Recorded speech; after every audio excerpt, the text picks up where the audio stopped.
mi parte yo puedo destacar principalmente como que esa mirada cualitativa de este estudio. ¿En qué sentido? Bueno, muchas veces tenemos los datos, hablamos de que tantas personas viven en condiciones de pobreza. Tenemos el dato crudo, pero cuando tú vas al territorio y ves esas condiciones, ves cómo se vive la pobreza en esos territorios, pues como que el impacto es mucho mayor.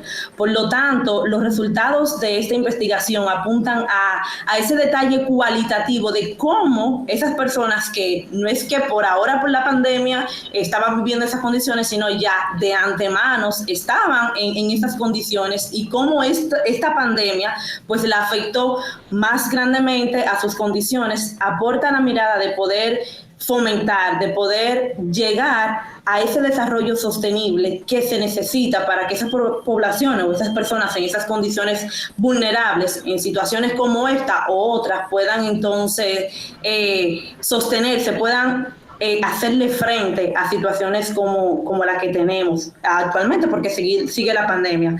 Por igual el tema que como menciona Graviela, el de los subsidios, eso llega hasta un punto, e incluso un dato de la misma investigación era que cuando contamos con muchos de esos subsidios, solamente tenían o cubrían lo que es la parte de los alimentos. Habían materiales o productos de primera necesidad, como son los higiénicos, el poder tú comprarle un pan a tu niño o algo, que muchas de las familias pues no podían cubrirle, entonces tenían que acudir a ese vecino o a ese familiar que le pudiera sustentar esa necesidad. Entonces, pensar en un desarrollo sostenible es para este estudio la mejor alternativa o el mejor aporte que da, de que en un mañana debemos de seguir fomentando esto para que esas poblaciones que están en esas condiciones pues puedan salir de ese lago, de ese específicamente horizonte en el cual están delimitados.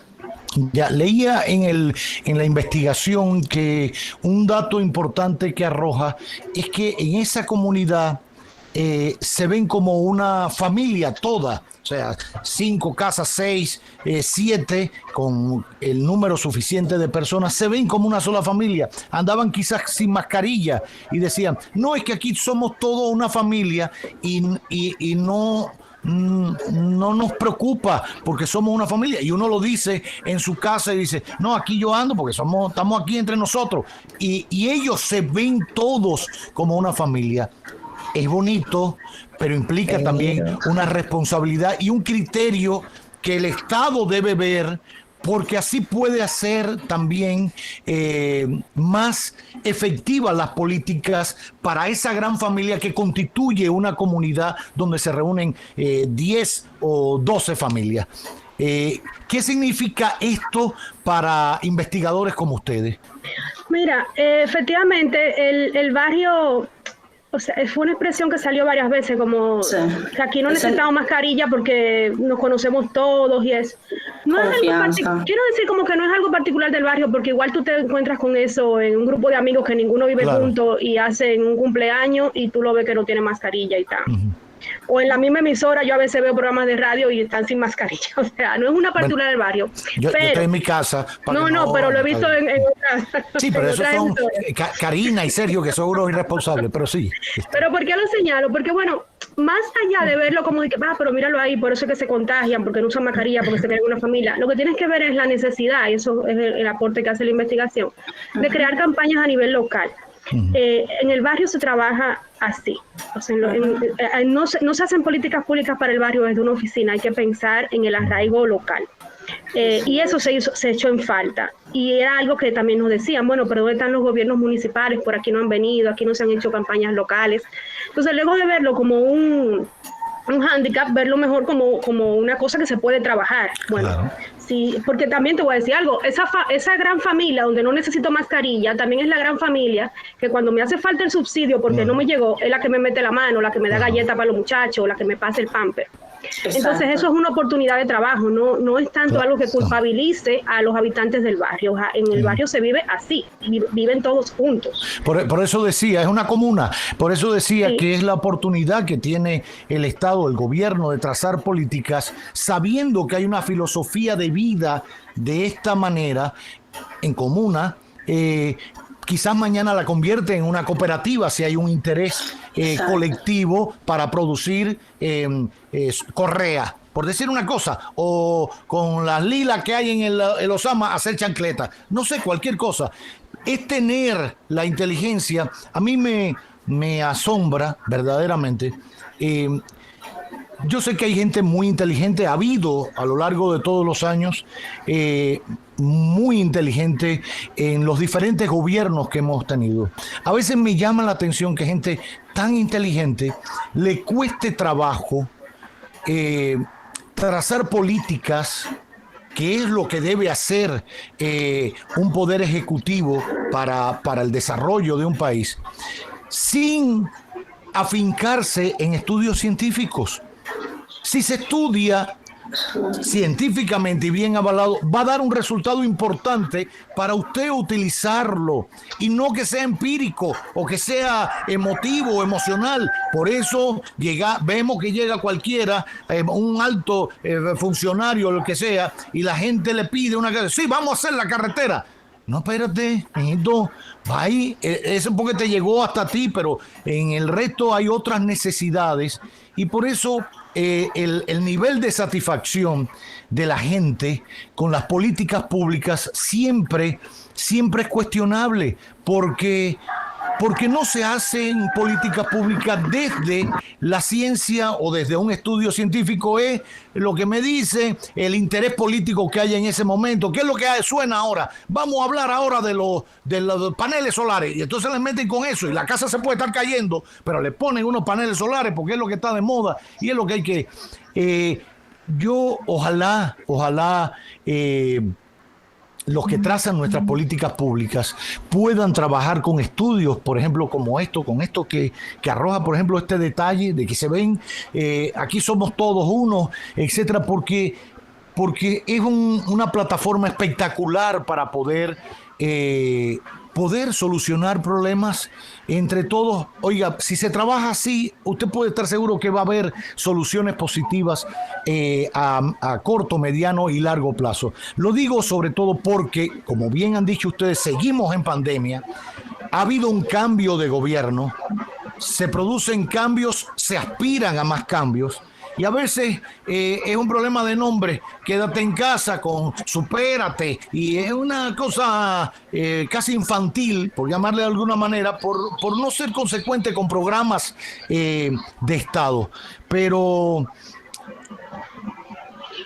todo sigue funcionando sobre la base del asistencialismo, y no acabo de ver políticas para ese grupo poblacional que ustedes han estudiado en medio de la pandemia, para ir sustituyendo poco a poco el asistencialismo que fue necesario, es y seguirá siendo, pero para ir focalizándolo, porque si no, no saldremos de este marasmo donde hace falta trabajar, y que la gente entienda que no hay nada más hermoso que construir una familia, de echar adelante, fruto de tu propio trabajo. Y no veo eso. Ojalá puedan tener acceso. ¿Qué van a hacer ustedes con el estudio? ¿A quién, una vez ya realizado, se lo van a hacer llegar? ¿Ya hay alguien interesado para con esa información trabajar y trazar políticas públicas? Sí, el estudio se presentó al MEPIT. No sé, si tienes algo que añadir a esto. Bueno, exacto. Nosotros hicimos una presentación en general del Ministerio del MEPIP, específicamente, de que ya hemos como recibido una solicitud para poder trabajar, así como menciona Cavada, de mirando el fomento o mejoramiento de algunas políticas públicas. Vamos a tomar como referencia el estudio. Todavía no ha llegado esa consulta. Esperemos que ojalá sea así, porque es como enmarco.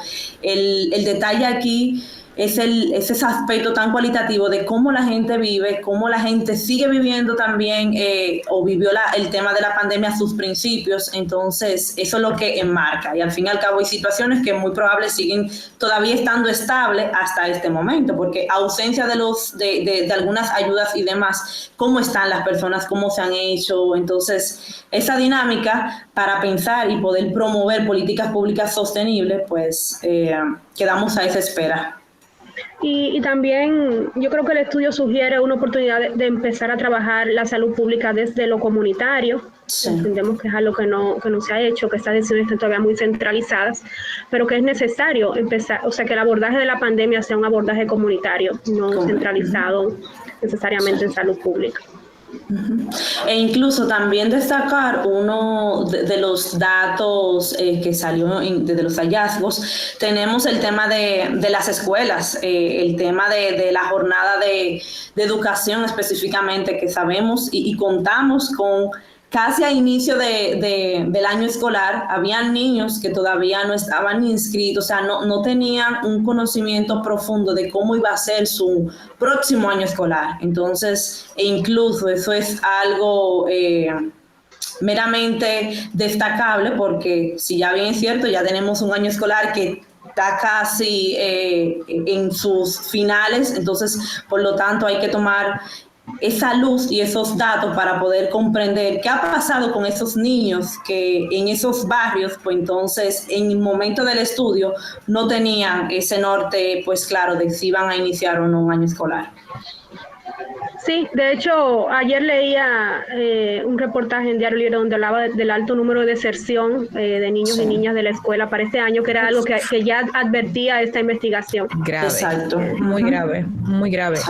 Yo de hecho creo que en algún momento leí un reporte, no sé si fue de Save the Children, también de la gente de UNICEF, sobre este tema grave de la deserción. Y no solo de la deserción por el momento, sino de los que de manera permanente ya no van a reingresar al sistema educativo. Sí, nosotros encontramos también claro, en el estudio muchas dificultades. Bueno, en ese momento lo que se estaba estudiando no era el año escolar, porque no había, que iba a empezar, porque lógicamente no había empezado, estaban en ese proceso, estamos a una semana de empezar el año escolar.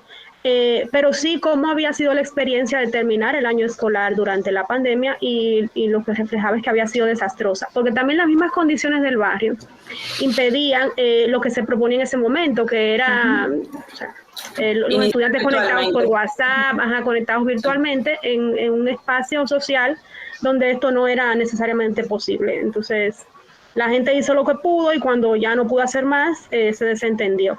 Y las autoridades también se desentendieron. O sea, hubo personas que reportaron que la escuela nunca estuvo en contacto con ellos. Y ellos sencillamente no supieron qué pasó con la escuela.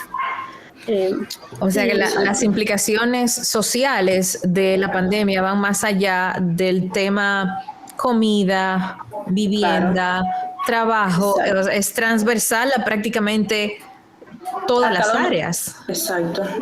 Claro. Sí.